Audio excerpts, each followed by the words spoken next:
Si ça vous dit de savoir plein de choses sur l'addiction au porno. D'ailleurs, l'addiction au porno est souvent confondue avec l'addiction sexuelle, c'est différent. Je vais vous dire tout ce qu'il y a à savoir sur l'addiction au porno. Bonjour tout le monde, bienvenue sur Charles.co, la chaîne YouTube sur laquelle vous trouvez plein d'informations sur la santé, que ce soit sur la santé sexuelle, comme le sujet du jour. Aujourd'hui, je vais vous parler de l'addiction au porno et je vais vous dire les 10 principaux points à savoir sur l'addiction au porno, que ce soit pour comprendre comment ça fonctionne, savoir comment on la repère, savoir comment on peut tomber dedans, etc. D'ailleurs, comme vous le savez, sur Charles.co, je vous avais déjà fait d'autres vidéos sur le sujet de l'addiction au porno que vous pouvez retrouver sur la chaîne, comme vous pouvez retrouver plein d'autres sujets. D'ailleurs, si vous n'êtes toujours pas abonné, si vous voulez pas rater toutes ces vidéos, n'hésitez pas à cliquer, c'est le moment d'appuyer sur abonner. Pour les personnes qui ne le savent pas encore, Charles.co, c'est pas seulement une chaîne YouTube, c'est aussi une plateforme, une clinique digitale où on peut téléconsulter des médecins sexologues. Par exemple, si on a un problème d'érection, d'éjaculation rapide ou de problème de libido ou autre, on va sur le site, on choisit le type de problème sexuel pour lequel on souhaite consulter. La consultation se déroule, ensuite on a le médecin qui va vous dire ce qu'il en pense, le conseil qu'il peut vous donner, peut-être des examens, peut-être des traitements.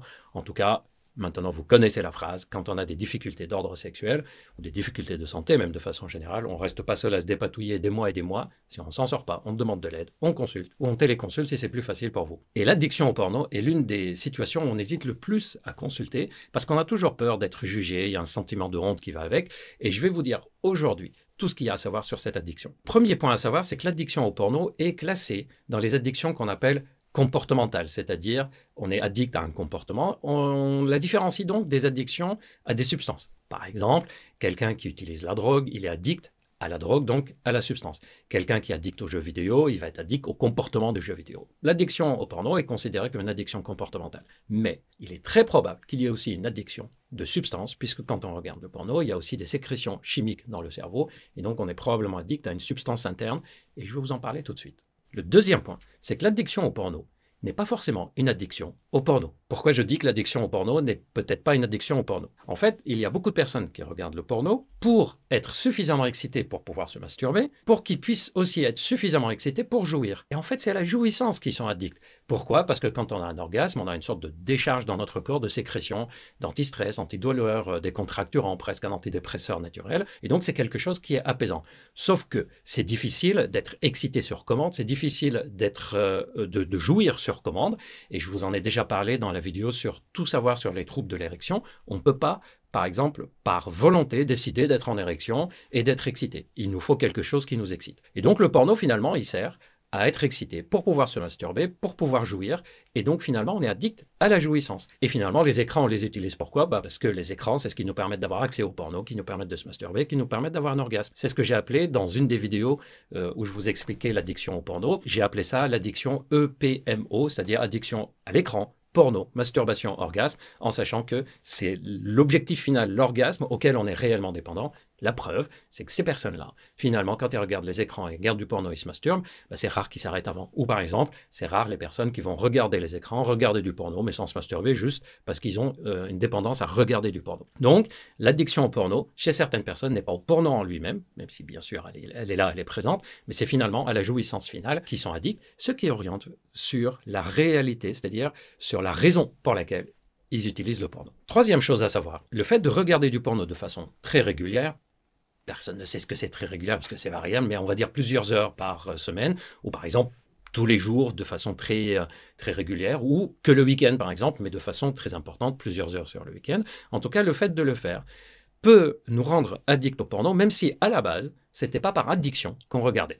Ce que je veux dire par là, c'est que quelqu'un par exemple qui va utiliser le porno, parce qu'il s'ennuie, parce qu'il veut se détendre, parce qu'il veut s'endormir, etc., et qu'il le fait de façon très régulière, les études montrent que même si à la base, ce n'était pas par problématique psychologique qu'il utilise ça, mais plutôt pour des raisons, on va dire, pratiques, bénignes à la base, en fait, on peut quand même devenir addict. Et il y a beaucoup de personnes, par exemple, qui ont consulté sur Charles.co pour des problèmes d'érection, et on va en parler juste après, le lien avec les troubles sexuels, et qui disent, mais en fait, docteur, je pense que j'ai aussi une addiction, en plus de mon trouble sexuel, que ce soit l'éjaculation ou l'érection. Et on se rend compte qu'en fait, ça a commencé de façon totalement banale, soit parce qu'ils étaient dans une période où ils s'ennuyaient complètement, ils étaient un peu stressés, et ils utilisaient le porno de façon régulière.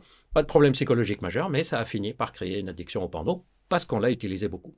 Quatrième point, quelle est la fréquence ou la prévalence des personnes qui sont addictes au porno? On ne sait pas exactement. On estime comme ça, de façon large, que ça serait 10% des personnes, et on dit que c'est plutôt des personnes jeunes et que c'est plutôt des hommes. Mais en fait, les chiffres ne sont pas très fiables, parce que vous vous doutez bien que quand on a une addiction au porno, parfois on hésite beaucoup avant de consulter, parfois on ne consulte pas, jamais.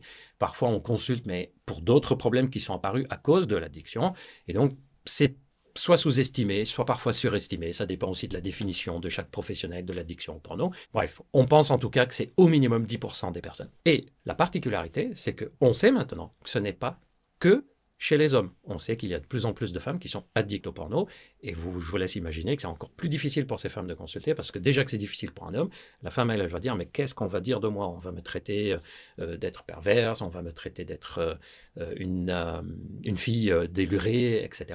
Et ça existe aussi chez des personnes de plus de 60 ans. L'addiction au porno n'est pas réservée à des jeunes hommes, elle peut toucher toutes les personnes, comme toute autre addiction. Cinquième point, est-ce qu'il y a un risque à être addict au porno? Les études montrent que quand on a une réelle addiction au porno, on développe des complications, c'est-à-dire il y a des choses qui vont nous arriver parce qu'on est addict. Par exemple, on sait que le risque de dépression augmente, mal-être, irritabilité, anxiété, tout ça va augmenter avec la dépendance. On a aussi un risque d'isolement sur le plan affectif sexuel, puisque malheureusement l'addiction au porno finit par donner l'impression à notre cerveau qu'on préfère la relation entre l'écran et nous-mêmes plutôt que les relations humaines. C'est ce que j'ai appelé parfois, on devient autosexuel, c'est-à-dire la sexualité se passe entre nous et nous-mêmes et non pas avec d'autres personnes. Puisque dans le porno, c'est rare qu'il y ait tout le côté, on va dire, affectif, sentimental, rencontre, séduction, etc. Et donc, ça devient quelque chose qui est plus imposé à notre cerveau et on ne sait plus comment on fait dans la vie réelle et on peut s'isoler sur le plan sexuel, sur le plan affectif, sur le plan humain, sur le plan relationnel, sur le plan social même, on peut s'isoler. On peut aussi développer d'autres addictions, on peut développer des troubles sexuels, par exemple, on peut commencer à avoir une anéjaculation, un trouble de l'érection. Je vous parlerai des troubles sexuels juste après. Donc, il y a des conséquences à cette addiction et c'est pour ça qu'on dit que quand on a, il vaut mieux la soigner parce que c'est pas juste le fait qu'on regarde, c'est pas un jugement moral ou social, c'est qu'il y a des véritables conséquences sur le bien-être de la personne. Sixième point, parfois l'addiction au porno est la conséquence du trouble sexuel et non pas le trouble sexuel qui est la conséquence de l'addiction.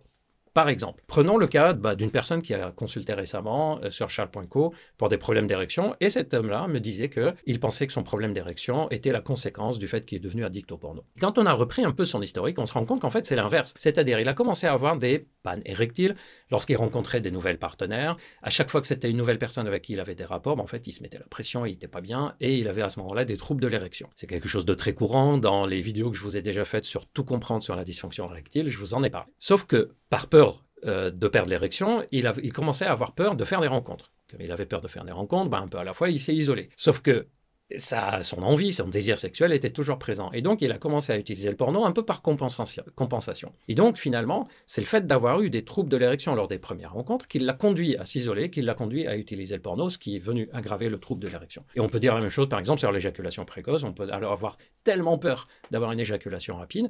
Il y a des hommes qui, par peur de décevoir leur partenaire, finissent par ne plus avoir de relations sexuelles, par frustration, par peur d'être mal, par peur d'avoir une réflexion, et donc ils se replient sur eux-mêmes et deviennent ce que j'ai appelé tout à l'heure autosexuels, c'est-à-dire ils se replient sur la masturbation, l'utilisation du porno, et ils peuvent ainsi devenir addicts. Septième point, dans l'addiction au porno, il y a presque toujours un cercle vicieux qui est toujours le même, et je vais vous l'expliquer, et vous allez voir que si vous avez déjà vécu cette situation, vous allez vite vous reconnaître. Ça commence par un besoin, un sentiment qu'on a besoin d'utiliser le porno. On va essayer de résister, on n'y arrive pas, et hop, on va utiliser le porno, on va se masturber, on va jouir. Quand on a une jouissance, on a une sorte de relâchement, c'est-à-dire un sentiment de bien-être, un sentiment de détente, un sentiment de décontraction, on se sent mieux. Mais, malheureusement, ce sentiment est de courte durée. Et rapidement derrière, surviennent quoi? Surviennent les sentiments de honte, culpabilité, on se dévalorise, j'ai pas réussi à résister, il faudrait que j'arrête, j'arrive pas à arrêter. Et donc, on augmente quoi? Le sentiment de mal-être. Il y a quelque chose de négatif, puisqu'on a des sentiments de honte, de culpabilité, etc. Or, le mal-être, ça va provoquer aussi un peu d'angoisse, un peu d'idées qui cogitent, qui tournent en boucle. Et quand on est dans un état de mal-être et d'angoisse, le cerveau, il va faire quoi? Il va dire, mais tout à l'heure, ce qui m'a calmé, c'est le fait que tu te masturbes en faisant du porno. Et donc, on va faire quoi? On va avoir une sorte de pulsion de nouveau, d'aller regarder le porno, se masturber pour jouir, pour se détendre. Et on va se détendre, mais de courte durée, puis le sentiment de honte apparaît. Donc on a l'impression qu'on rentre dans une boucle infernale. C'est ce qu'on appelle le cercle vicieux de l'addiction, qui n'est pas spécifique au porno d'ailleurs, qui est présent dans beaucoup d'autres addictions. Et le 8e point, justement, concerne les autres addictions. C'est très fréquent que les personnes qui ont une addiction au porno aient aussi une addiction à d'autres choses. Alors des fois c'est très visible, par exemple addiction au cannabis, addiction à l'alcool, addiction au tabac. Parfois c'est un peu moins visible, addiction aux jeux vidéo, addiction au sport, addiction même au travail. Si on se réfugie dans le travail, on travaille énormément. On peut avoir des addictions un peu plus dures, comme addiction à des drogues dures, etc. Mais c'est vrai que c'est assez courant que les personnes qui ont une addiction au porno aient d'autres addictions présentes, mais ce ne sont pas forcément des addictions destructrices, ça peut être des addictions qu'ils rentabilisent. Par exemple, l'addiction au porno, l'addiction au sport, c'est une vraie addiction chez certaines personnes.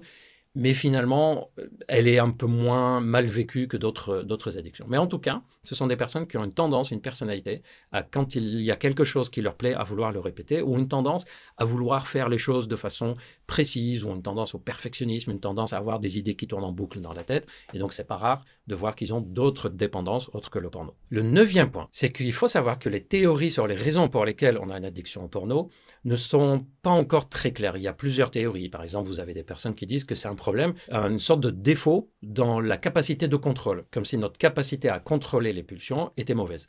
D'autres personnes disent non, c'est plutôt les pulsions qui sont tellement fortes que notre capacité finalement est débordée. Je pense qu'il y a un peu des deux, c'est-à-dire on a un petit un défaut de contrôle et en même temps un excès d'impulsion. Il y a eu d'ailleurs des études avec des IRM fonctionnels pour essayer d'étudier les cerveaux humains, comment ils fonctionnent chez les personnes qui ont une addiction au porno par rapport à des personnes qui ne l'ont pas, et les études n'étaient pas concluantes. Donc finalement, les causes vraiment précises et les circuits précis, alors on sait quel est le circuit de la récompense, comment on rentre dans l'addiction, mais les causes précises et pourquoi certaines personnes vont devenir addictes, pas d'autres, c'est pas très clair. On pense par exemple que les personnes qui ont déjà des idées obsédantes ont plus de risques, les personnes qui ont un terrain de dépression ont plus de risques, les personnes qui sont isolées affectivement ont plus de risques. Mais sur le plan médical pur, sur le plan neurochimique, les choses ne sont pas encore aussi claires qu'on l'aimerait.